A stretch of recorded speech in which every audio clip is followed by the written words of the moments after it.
Everyone, and welcome to PMI Live. It is 1500 in the UK.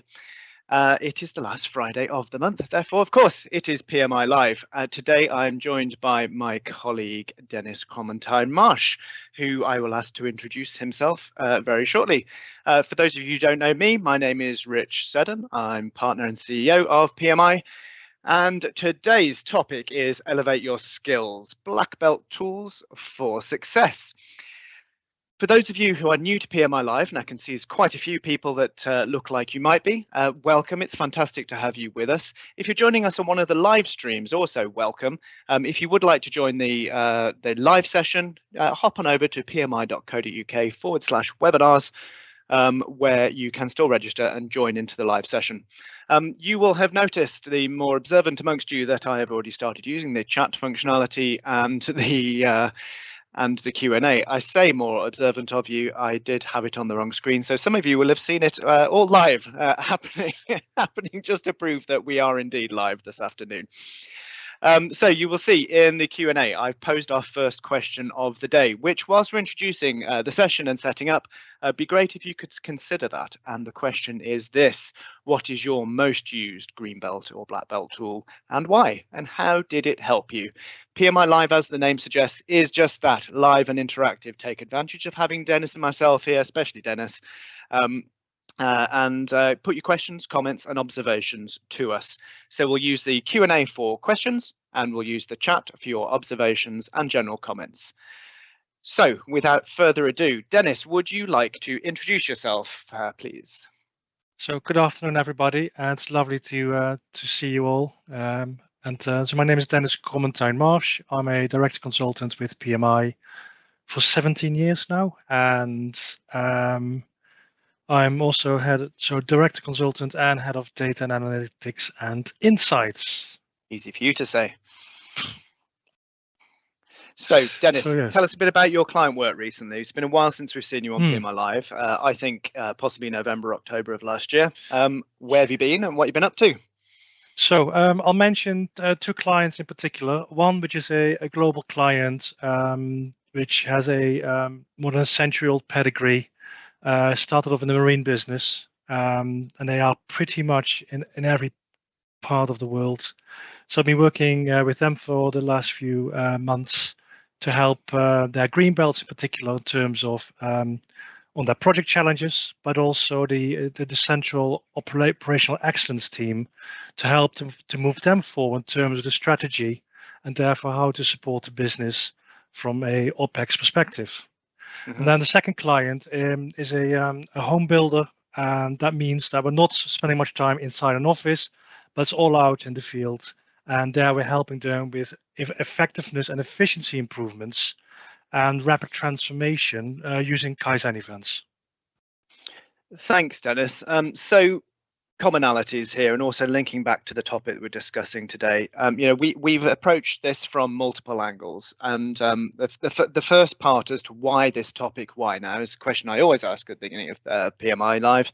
Is part one is the suggestions for the topics come from you, the audience, via our Voice of the Customer survey.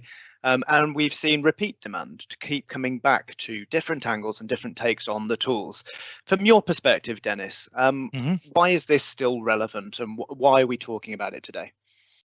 So, as you know, part of my role is also to train and coach and certify black belts. As a matter of fact, I did one this morning, and what you notice is there's some common challenges that black belts face. And not every black belt is the same. They all work at different levels in the organization. They have slightly different priorities. But therefore, I'm noticing, of course, in these common themes is, okay, what's getting in the way of them performing to the best of their ability? And as you know, Rich, sometimes it just comes back to the basics, being really good at these basics. So the green belt tools, but also then knowing when to use the right black belt tool to answer the right question. And that's what I'm going to focus on today, Rich. Great. Thanks, Dennis. And just before we go any further, I am going to hazard a guess and take a straw poll from people. Given we've had no responses to the Q&A, I'm guessing our audience aren't able to see that at the moment. So I'm going to transfer that question into the chat because I know people can see that. So we're going to stick that question in there. Question to consider: what is your most used green belt and black belt tool, and why? And how did it help you? Put your responses into the chat whilst we get underway, and Dennis takes us through what we're going to cover and how we're going to cover it. Right. So, so this we're going to cover, and so first of all, what makes for a good black belt, and then I'm going to split it into 3 different elements: from a program perspective, from a stakeholder perspective, and also from the technical level. And then, of course, as you know, working with me, we'll have a bonus at the end. I'm going to share you one of my favorite TRIS rules for success as well. Okay, fantastic. So the question has been posted. As we go through, do let us know, because we're going to already got some responses coming in. Dennis, I'm going to propose that you press on, and I'll keep an eye on the chat and then let you know what's coming in. And they are pouring in. Good news, you can see it. Wonderful, wonderful. And by the way, I just noticed that one of my current black belt delegates has just joined the call as well. So bonjour, monsieur, tout va bien? And hopefully you're going to learn something from this today. So good. So what I sometimes see is that people have their most used tools, their favorite tools, but sometimes it can be a problem, of course, is if the most favorite tool that you use is actually not the one that ought to be the right one to solve the problem. So if all you have is a hammer, of course, every single problem starts to look like a nail. So hence, the power of 3, start with that question. What are you trying to accomplish? What's the particular challenge you have? Is it a diagnosis? Is it an influencing? Is it an engagement? So what type of challenge do you face today? Then, of course, the method. Now, the method that we train at black belt level is Lean Six Sigma. So that becomes our vehicle by which we do this diagnosis, engagement, and so forth. And then, of course, you select the tool. Only then.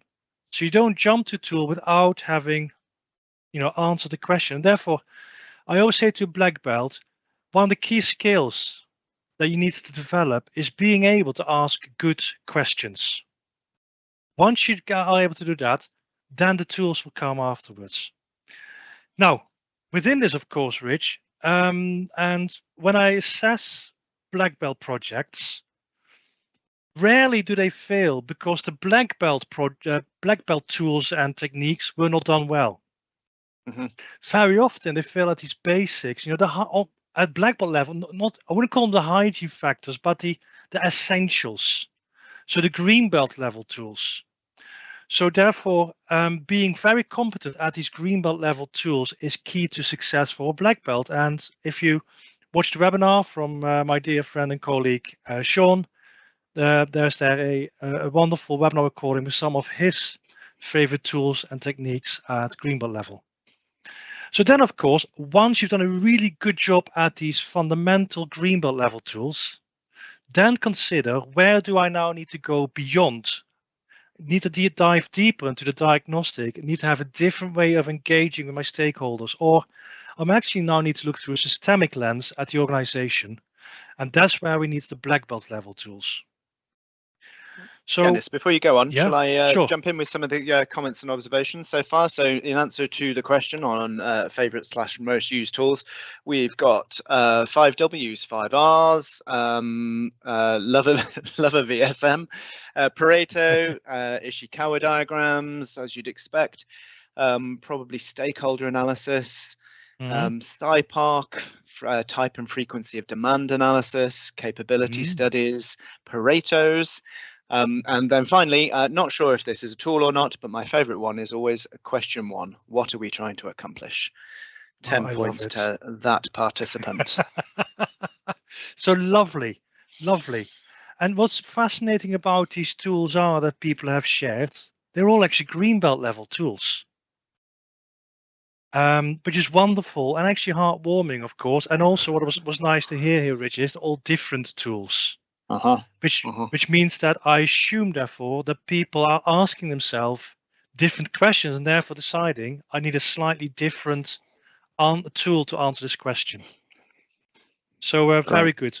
But we'll go now beyond these tools, because the majority of these tools, except for I think the stakeholder that you mentioned, are all, technical tools. So I want now to broaden the spectrum where we want to consider where are we operating as a black belt. But before we do that, Rich, I just want to come back to the dispelling of that one myth, which was also in the invite that we sent to people to attend this webinar. And it's about, isn't a black belt just a green belt with a few more statistical tools? And the answer is no, it's not. It's not just more statistical tools. Actually, a good black belt covers more areas. So of course, they're highly competent green belt tools, no question about that. But they know how to follow the improvement cycle and know which tools to select. But actually, if you now look on the right-hand side here, Rich, a good black belt is actually skilled in engagement, in influencing, in change management, systemic thinking, and deeper statistical analysis of sources of common cause variation, which at the green belt level, we start to do this diagnosis into common cause variation, but really we're focusing more on the assignable cause variation reduction. So therefore, a black belt is able to operate at a more complex or more senior level within the organization to enable self-sustaining change, i.e., the solution that they put in place, embed in place, it can be self-sustained by the process operators and the local teams. But to do that, therefore, they need to operate often at 3 different levels. One, at program level, which is often with the OPEX team or at the senior level within the organization. 2, stakeholders. Now, stakeholders can be at any different level, of course, the organization, all depending on the context of the project or program that you're responsible for. And finally, the technical level. So the technical level is key as a foundation to enable you to do that deeper diagnostic, but it's not just all. So it's also these other 2 elements. And therefore, I think what I would love to hear from our audience as well in the chat is what almost non-technical tools are you using to help the organization with transformation? And we're going to ask about the visual metaphor here, Dennis. What's going on with your thinking here with the cloud and the ladders? So the visual metaphor here is that, at the bottom here we have this foundation, and effectively we want to rise, we want to elevate, we want to see what's going on from a perspective, a different perspective. But of course, all of these are enablers, and if you imagine this cloud to be effectively supported by these ladders, yeah. It's getting complex here. Let's work with a metaphor. Take one of the ladders away, of course, it may start to crash down to earth and give us a monsoon, which in England we've had in spades the last grief. Okay. The last 3 right. weeks. Thank you for that. There you go. You did ask. I did. So, the last time that I was working on this particular topic, I had this quote here: what you can understand, you can define. What you can define, you can measure. What you can measure, you can improve. I thought, hey, define, measure, improve, DMI. And then I thought, hang on a minute, it's missing something. Where's the measure and the control? And of course, now, if you now read through this saying, and you'll be faster readers than I can say it, we've got define, measure, analyze, improve, and control. And a good black belt, therefore, and I want to stress this bit at the end.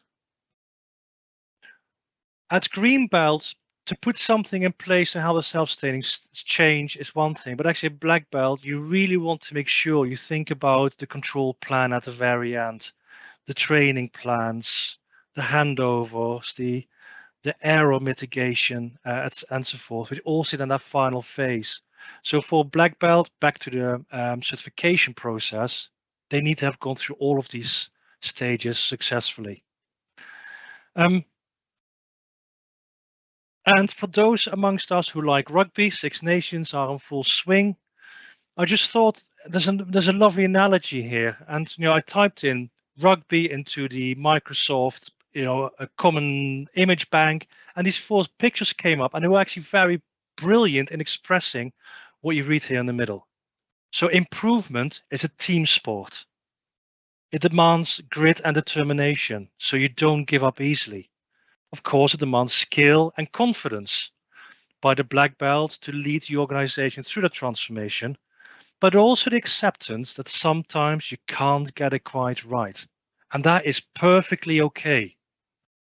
The big thing is you've tried to do something different from the norm. And therefore, as a black belt, that's probably one of the biggest challenges because it is different what you're doing. It hasn't been done before very often. So back to the first view, you need all these attributes to be a good black belt. So at that point, Rich, I'm now going to move therefore through these three different levels, starting with the program level.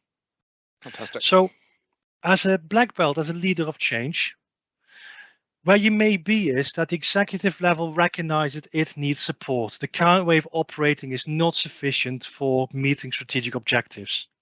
However, what I do therefore witness when I'm called in to support is they struggle to articulate their problems, or they can't see their problems in a systemic way. So they may know about isolated hotspots, but they can't quite see the bigger picture. Mm-hmm. So therefore, what do we want to accomplish therefore is to help them, support them, enable them to translate their organizational needs into process challenges. And I was talking this through with a colleague of mine yesterday, and we were just discussing this whole challenge around this. And I loved, what he brought to the table here is, which is the translation of needs into process challenges through the lens of the process. What are we trying to accomplish here? So the tools, therefore, the system map, the humble but not insignificant process map, and then the ball of wool, if you know it, the interrelationship diagram. And if you have never seen that one, it'll become clear in a minute. So the system map, therefore, is a beautiful way of looking from cloud 9 all the way down to Earth, where you have the 60,000 foot view to understand the system within which you're operating. Now, on the right-hand side of this slide, I'm sure people are watching this recording, they can pause now and they can read some of these tips and clues and questions. But it's about making sure that we understand the environment within which we operate, and therefore process mapping and the skill of process mapping is key at all these different elements of the system map. Now, the last bullet point, I do want to come back to that. So when I do these workshops with clients, with executive leadership, to develop the first draft of this is quite quick, 1 to 2 days, and you've got a really good quality version of this. But then it can take 1 to 2 years to mature, to become part of the everyday operation of that business. So therefore, as a black belt, be prepared for that journey again. The ball of wool, affectionately called the ID, interrelationship diagram. And therefore, when we identify problems within the organizations, and especially if we talk about transformation programs, we know we have a whole range of problems to fix and to resolve. And therefore, you say, okay, where should we start? And it may well be whoever shouts the loudest will follow them, or intuition or gut feel. And I don't know if our participants recognize that in terms of the start of a complex problem can often be fraught with challenges because we're not quite sure how to start it. So therefore, the purpose very often is not to fix it all today, but also not, and this is an interesting change, it's not to fix the most important item to address. Instead, find the most influential item to address. If you can make these work well, that will influence all the downstream activities we now have to do this transformation. Dennis, a couple of questions at that point. Sure. Sorry to interrupt you, Flo. One is on in your experience, going back to the question you've just posed about the not trying to solve all the problems that are on the to-do list, what's your perception, and how, in your experience, how often do you find that is effective and easy to do in client settings, and in terms of reporting that to the executive leadership? Sorry, I've just patched together two questions there. What I believe, one of the questions that you had, Rich, and perhaps you can help me then to refine the other one, is if we apply this tool within workshops, how easy is it? And the first time you show this to people, say we're going to do this, people are a little bit unsettled, uncomfortable, because it's not a normal way, of course, of doing a diagnosis. Yep. 9 out of 10 times people have never seen this method to create this was the most influential. But I always say it's like wanting to cross a wide river. We can't just jump from one side to the other. We need stepping stones.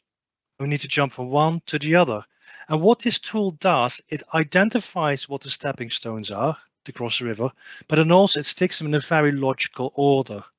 So the beauty of this particular tool is, Rich, is by the end of it, people sit back and they go, aha, right, that's our program. Okay. And it just happens time after time that sinking in, that the previous hours they spent on the affinity diagram, the interesting diagram, and then the sequence diagram, which is then the output of this, it just gives them a really positive answer, which is shared and an agreed view about where to start first. And it just works every time, doesn't it? No matter how painful the process can sometimes see to get there, it just works. So from a black belt, therefore, be a strong facilitator, have that confidence to say, trust me, and follow the method. So trust the method. Did I answer both questions that you had there, Rich? You did, and one I didn't ask either, so that's fantastic. Thanks, Dennis. Cool. So in which case, we're going to move to the next dimension of being a good black belt, which is at the stakeholder level. So here I want to talk about 3 different areas. 1, influencing without executive authority. 2, going to Gemba. And 3, to tell an effective story. So first of all, if you consider yourself as an influencer of an effective communicator of change, it's very common and it's so natural that there's there's a resistance to change within the organization or within the individuals you're going to be working with. And it may be, therefore, that the organization or you as part of your project are trying to articulate the need for the change with the team that you're working with, or struggling to engage the people in the change, especially when it comes to time commitment in a increasingly pressurized environment where we want answers yesterday. So therefore, what we want to accomplish here is to actually ensure that part of you being a black belt, we transform the organization. And we want to transform it by creating a culture of continuous learning and improvement, because, remember I said this earlier, we want to leave behind self-sustaining legacies. That's the name of the game. So it doesn't matter if you know a green belt or black belt, can do many, many projects, all which are building towards achieving the strategic objectives of the organization.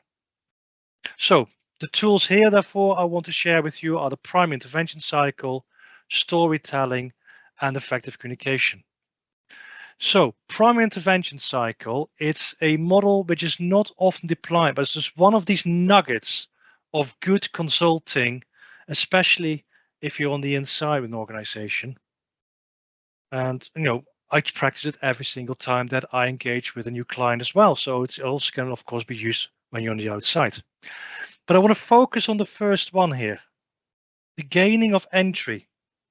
And the gaining of entry is about understanding your own value. And therefore, this is the hard one to get right. What is my value to the organization? Why do I belong here? What is the role that I'm playing here? Or what's asked of me to deliver on behalf of the organization? So once you've got some clarity on that, or developing clarity, seek to gain entry with the key stakeholders. Now, clearly signal what you want to do with them. And one thing, and sometimes this can be quite hard as a black belt, it's all about them. Because if you think about most people that move into continuous improvement, a number of them were specialists in their previous jobs. Or even a green belt still seen as a specialist implementer of tools. But now all of a sudden you have to transform yourself into an advisor. And as an advisor, therefore, often you don't come with the answers, but you come with the questions to which the stakeholder has to provide the answer. So again, it's a shift in how you are within yourself, but also with the people with whom you are collaborating. And therefore, that last point, don't be afraid to go slow. It's all about moving them forward, and moving them forward means being tomorrow in a different place than where they were yesterday. And it doesn't matter how much they've moved forward, it could be a more small step. The point is to keep going at it at their pace that they are able to support the transformation. So that's something to keep an eye on when you deploy the primary intervention cycle within your project. It's an interesting one, that, Dennis, isn't it? Mm. Because you're tackling we're talking about here is external pressure of stakeholder expectations. Yes. But there's also the personal drive as well. No one particularly likes to see the must-have and must-delivers on this, on a project, and knowingly go in at not trying to solve them all. I mean, it's an interesting position to be in. I mean, how we often summarize it, and the advice we give is start somewhere, start small, start fast. But do start instead of agonizing over whether you've got all the exact parameters and all the items identified beforehand, assuming you'd advocate that as well. Oh, absolutely. As one of my former project directors said, don't let great get in the way of good, or the opposite. Don't let good get in the way of great, i.e., when you've got enough to get going, get going. Because the learning that you will do by the doing, the act of doing, will therefore inform you what to do different tomorrow. Yeah. So absolutely. But make that first start small. Huh? One bite of the focaccia. Just one bite. Don't eat the whole plate. Just one bite. That is good enough. Okay. Oh, there you go. He's got it in. In a minute, it'll become clear why I mentioned focaccia. So the next thing, therefore, is to go to Gamba. The single biggest challenge that I think most projects still have today when I review them is the failure to actually observe the real place where the real work is happening. And therefore, when I asked them, how did you come up with this flowchart, the quality concerns, etc.? Oh, we had a meeting. We had a Teams meeting. It was a virtual meeting, or we did it in about 30 minutes. That's all I could get. And I don't want to diminish the practical challenges of being there on the shop floor, wherever that is, in the office, on the production area, or with a client, or out in the field. It can be a challenge, but try as much as possible to go to the real place where the work is happening. So as a good black belt, you need to have developed the art of listening, looking, observing, sensing, empathizing with your key stakeholders, the project team, diagnosing, and therefore being able to generate theories. So don't just use your 5 primary senses, but also look at the senses on the right. We have more senses as humans. And now ask yourself a question. When you sit here on this webinar, how many of these senses are you using right now? I assume you can't smell me. Yeah. I assume you can't touch me, but you can. So what you can see is see and hear. So even in this virtual environment, we're only using 2 of our senses right now. But we have many, many more. So therefore, observe and map the real world, and therefore become a most excellent creator of flowcharts. It's often seen as a low-level skill or easy skill, but become extremely competent in that. It will stand you in good stead, of course, not just a black belt level, but even beyond. Now, attributes, therefore, you must have to do this observation is to build trust and engagement with the people that you're observing, if it's about people. Be aware of biases, be open, and of course, be inquisitive. Storytelling. The people that will have attended training with me, I always say the same. Imagine you have to explain your black belt level project to a competent 12-year-old and do it as a fairy tale. Once upon a time, there was a problem. Every day we did this. One day something else happened. Because of that, we had to do a change. Because of that, we enabled something until finally we solved the problem. That kind of storytelling is magical for all the right reasons, and it also applies to your black belt projects. So therefore, think about your audience, talk their language. So figure out what the language of the organization is. How do they speak? So for example, with one organization I worked with, they were a highly focused project management organization. We looked at the language that they used to describe their projects and project management, and therefore that's what we adapted and adopted even to then describe our improvement projects as well. And therefore, we minimize this cognitive dissonance, as it's called, between what we want to accomplish and how they were able to understand what we were communicating. And therefore, we could create that call to action. Then keep the story simple as possible, but no simpler. Yeah. Sometimes we can't make it simpler, but still make sure there's a narrative with that. And the narrative, therefore, to have a beginning, a middle, and an end, and a red thread throughout, especially on the black belt projects. Think about the initial challenge that they had, and then how it moves through to the very end, and make sure that line of sight is still there. Because sometimes at black belt level, we get distracted by, segues. We get distracted by something, and all of a sudden we've forgotten why we did the project in the first place. Stories, of course, need pictures. Pictures need a narrative. So write the story of the picture to help your audience understand what the picture is trying to tell. And I still remember a beautiful black belt called Pete, and he had done 20 different ways on his black belt project, spent an incredible amount of time on trying to solve the problem, but none of the 20 different theories he tested worked. And he said to me, Dennis, have I failed? And I said, no, you've only failed if you don't document your learning. So make sure this goes into your knowledge management of the organization, and therefore other people don't repeat the same mistakes or the same theories that you've tested, and therefore encourage them to find something else. Dennis, interesting comment coming on LinkedIn from Atticus. You're making a strong case to challenge the usual perception that black belt tools are stats and all stats. Correct. Yes. I thought I'd share that observation with you. Yes, and I'm very grateful to Atticus in this particular case.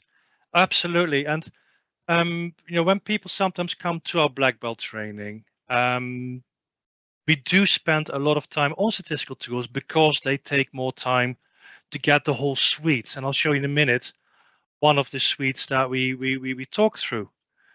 But hopefully, Atticus, you're getting a sense now that it's far more than just being good at diagnostic tools.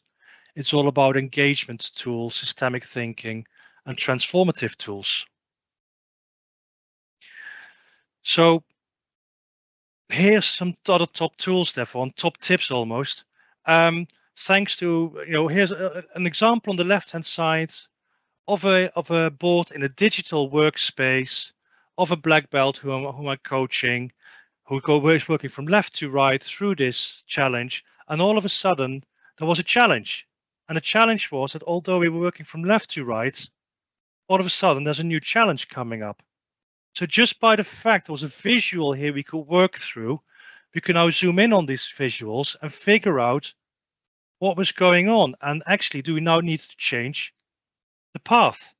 Should this now be the new route or not? So that's now the question and challenge that we were able to diagnose, and therefore for this black belt to go away, talk to their senior stakeholders and figure out what should we do now? Do we need to change what we're trying to accomplish or not? Or is this just another lens, another insight So adopt, adapt, abandon, in effect. Once you've done that, of course, you need to tell the story.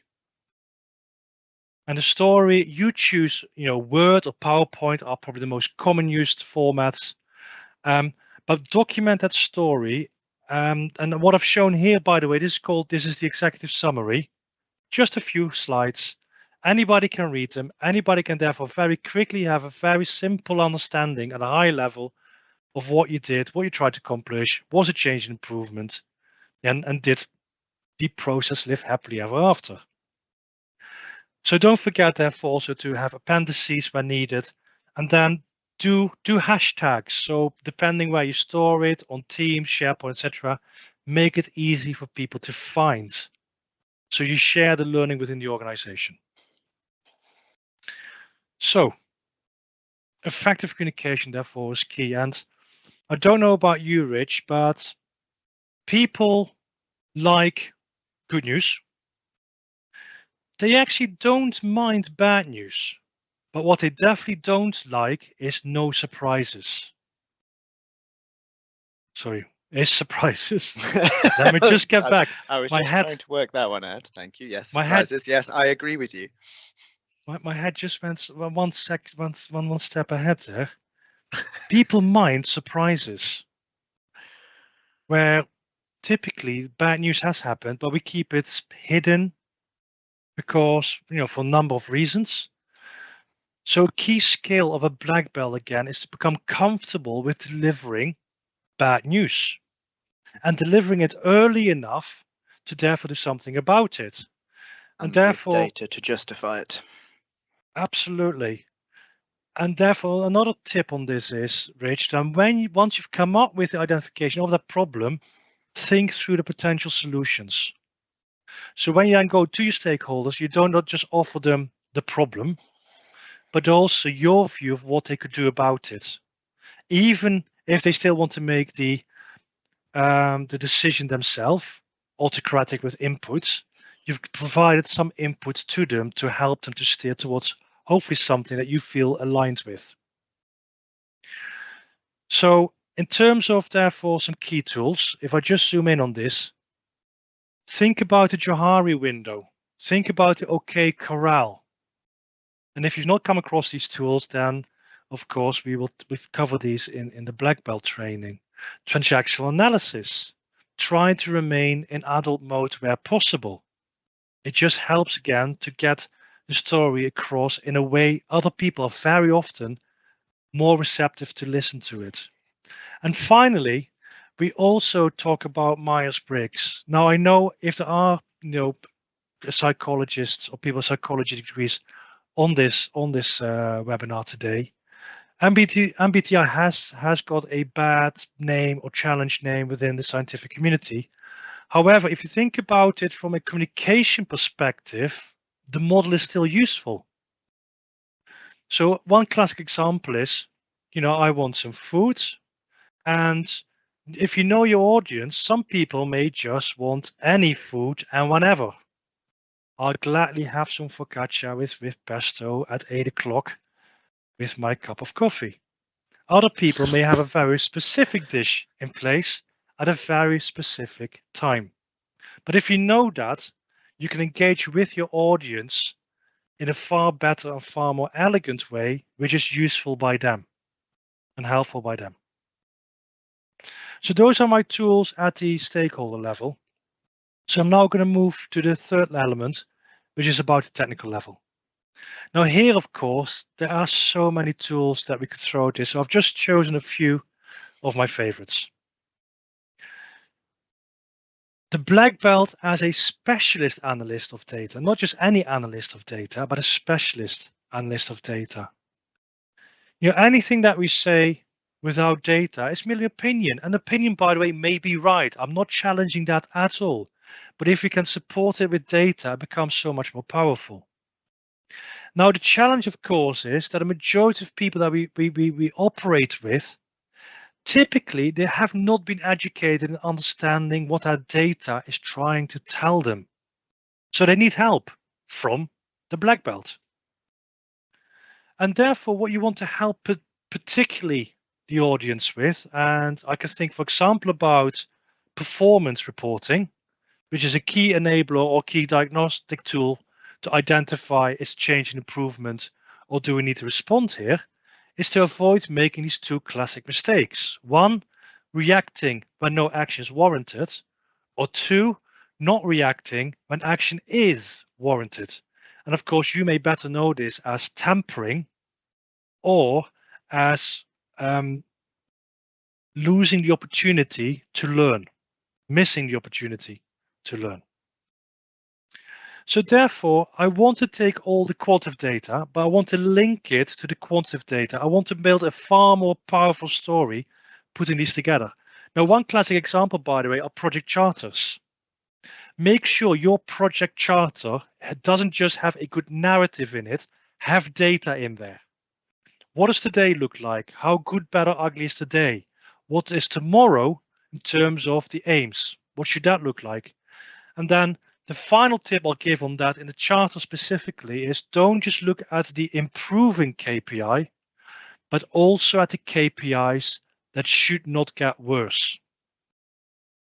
Because sometimes I see black belts going off in one direction and completely destroying another dimension of what they're trying to accomplish from a systemic perspective. Now, also a green known as belt, the inconvenient truth. Sorry, Dennis. Also known as the inconvenient truth sometimes. Yes. Yes, and yeah, and then of course it becomes, an uncomfortable feeling. How do you deal with that? So therefore, think about not just understanding assignable course variation, which we major on the green belt level, but now at black belt level, we're giving you additional tools to also do a deep dive into the common course variation, do a far deeper diagnostic about differences or relationships, or of course, unusual events. Now, there's probably about 20 control charts one could apply, and therefore you have to choose. So I went for the humble X bar and R chart. Now, why was humble? It was actually the first chart that Walter Schuhart used 100 years ago, 100 years ago, as a means of describing variation in the process. So this May, Rich, we're going to celebrate its centenary, aren't we? We are indeed, and I believe yourself and your colleague Niall Coney are hosting a PMI Live on exactly this subject, the 100th anniversary. So do look out for that, folks. Dennis has promised me he's already started the research on it, and it's going to be a good one. So absolutely, I had to get that in there. So neat link. But of course, in terms of, if you have 20 control charts, back to the question, select the most appropriate control chart based on the question. So if your question is, what are the difference within and between samples, then you may therefore choose to use, X bar and R chart or X bar S if you have more than 8 to 10 samples, data points within your sample, or even the 3D chart, the IMRR chart. So there's different options and different opportunities to answer this question, and therefore, of course, figure out which is the one that is most useful to create insight and, of course, to drive action. Now, we spoke about, deep dive into common cause variation, and one of the classic tools, therefore, is to test for differences. Test for differences between populations, and here again is a beautiful opportunity for the black belt to elevate their ability to figure out whether a certain value is good enough or not. And I'm sure you've seen this also in your performance data when you analyze something, that say the target is 50. Last month it was 48, and this month is 51. So 3 difference. Does that make it? Is that good? It's 3 bigger, but actually it's statistically significant in terms of bigger. And sometimes the question, actually, there's no real difference between the value of 51 or the value of 48 versus my target. So we do spend a good amount of time on understanding these tests for differences. to help us, therefore, to be far more refined in supporting decision makers and supporting the confirmation, or actually the disconfirming of theories. I do want to stress one point at the very bottom again, so a golden question, if you can read that here, which is just make sure that whenever we sample, which we do for two reasons, no data or too many data, is my sample representative for my population? So, attributes agreement study, I won't go too much into the details of this, but if you have subjective analysis of something and you want to make sure that multiple operators come to the same decision based on a subjective interpretation of something, for example, in this case, is the dish, 1, 2, or 3 chilies in terms of spiciness? Yeah, attributes agreement study is a fantastic tool. I've seen it applied in financial organizations, in trading organizations, quality inspection on the shop floor, and so forth. So it's one of these beautiful tools which has a universal appeal where there's subjective interpretation. So it's a great tool to assess and use. So we've come to our bonus, Rich. And the bonus here is it is a technical tool, but it's a creative thinking technical tool. One could argue creative thinking is a different discipline, and again, one that we can support you on if you wanted to. And it comes from a methodology called TRIZ, so the theory of inventive principles. And my go-to rule is rule number 13, turn it around. So those who are familiar with Uno is just that. You pull the reverse card. And if you look here at this list on the right-hand side, you will notice, for example, if we have a push system today, reverse it, make it pull. Lean, of course, made just in one way where it says, don't increase value, actually reduce waste, and therefore by inference, we're increasing value. Slice the big pizza into many smaller slices. So one big problem becomes many small problems. Ask, offer. Instead of having an autocratic decision, go for an inquiry type of engagement with the audience and therefore reach consensus. So many times, whenever I get stuck, almost one of the natural go-tos is, what if I reverse this? Would it give me a better way of approaching the problem or a different way of therefore solving it? So just one example. I don't know about you, but sometimes we have a takeaway dish. We buy in a supermarket and we warm it up in the oven. And in my home, we like a different level of spiciness. So if I'm the provider of these home, not cooked, but the ones you warm up at home, these take-home oven dishes, I could offer it at mild, medium, and hot. And therefore, the chef very often will add the spiciness in it, 1, 2, or 3 chilies, for example. Of course, the impact could be, I don't like any of them. The mild is not mild enough, and the spice is not spicy enough. So the trouble may be there may be complaints, waste, rework, and so forth. Now I can come up with a workaround. The workaround is actually I broaden my offering to my consumers. I add in an extra mild or an extra hot. But still, that means I've now created 5 dishes. If you now applied TRIZ rule number 13 to this, what would happen if we turned it around? How about I cook the dish such that the consumer of the dish adds the spices to it afterwards? So the solution therefore is, we cook the mild dishes, we issue the chili in a separate bottle or receptacle. We tell the audience this is probably a suggestion, a serving suggestions, what you want for different spice levels, and therefore the customer adjusts the final strength themselves. Now this has a number of benefits, of course. One is we're now engaging the customer actively in the co-creation of the final product. So it's a bit of, they are now part of it, which we know has a positive impact. And therefore, what you see then in real life is we get raving results and sales increase. So there you go. Got a problem, turn it around. And this therefore leads to the summary. So, like I said, as a black belt, become good at asking questions. Even if you think you know the answer, just keep it in the inside. Just, write it down, fold it up, the piece of paper, stick it in your back pocket, but let the other person come up with what's the right answer for them.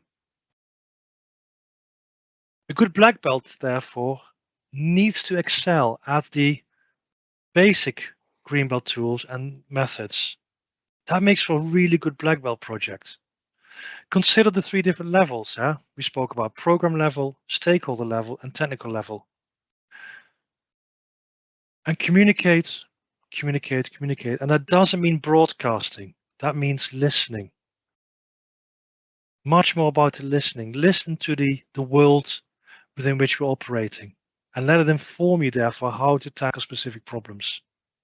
And finally, to say one more time, if in doubt, reverse it. And upfront, identify how to reverse it in the event, Dennis. So as some of you will know, we're using Copilot as an experiment in a pilot phase for the PMI live sessions. I've been tracking and using that during the session. I'm just going to pop that in for anyone that's attending into the chat. Hopefully that shares in a sensible way. And it damaged the formatting by the look of things, but it's interesting to see how it's giving us responses. So it's actually produced a really good summary. However, it has taken action. This is the thing to watch out for these tools. It has taken action for Pete that you referenced during the session, Dennis, and allocated an action to him. So good luck with that, Pete. So if you could jump to the next screen, that'd be great, Dennis, please. So really exciting for us on Monday next week, Monday the 26th of February 2024, we are launching 2 brand new ways to experience the black belt on point with this subject, which is our on-demand and distance learning. So on-demand is entirely self-service, and the distance learning involves the same self-paced learning, but in addition, you have coaching as well. The best way to find out about all of this kind of stuff, as Dennis is drawing on the screen for me right now, is to follow us on LinkedIn. So if you don't follow us already, scan the QR code with mobile or search Process Management International. You'll get all the latest updates, including the launch when we go live with the availability of the new versions of the Black Belt.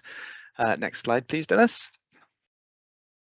So as you know, learning never stops with PMI, and one of the things we keep on top of is our thought leadership content.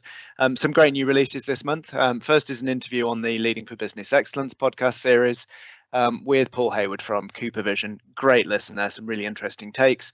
And then 2 short podcasts in our Uncommon Sense series, which focus entirely on tools or individual topics. We've got system thinking from a leadership perspective with our colleague Warren, and navigating process management roles. So if you are on a learning journey or you're working with others on a learning journey of some description, do take a look at our Knowledge Hub. It is awash with content. It's fully searchable, fully filterable. It's awash with content to help you on that improvement journey, be it a reminder or a refresher or sharing inspiration with others. Do go take a look.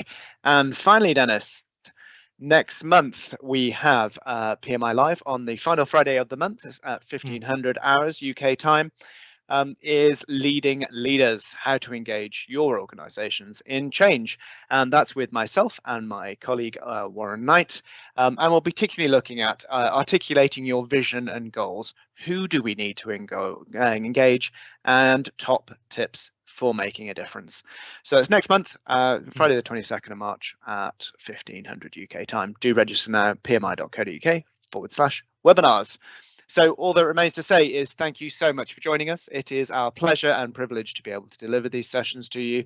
Dennis, thank you so much for your conversation, and thanks for the contributions from participants in the event. Thank you, Copilot, for your actions. Okay, thanks all. Have a great weekend. Take care. Bye-bye.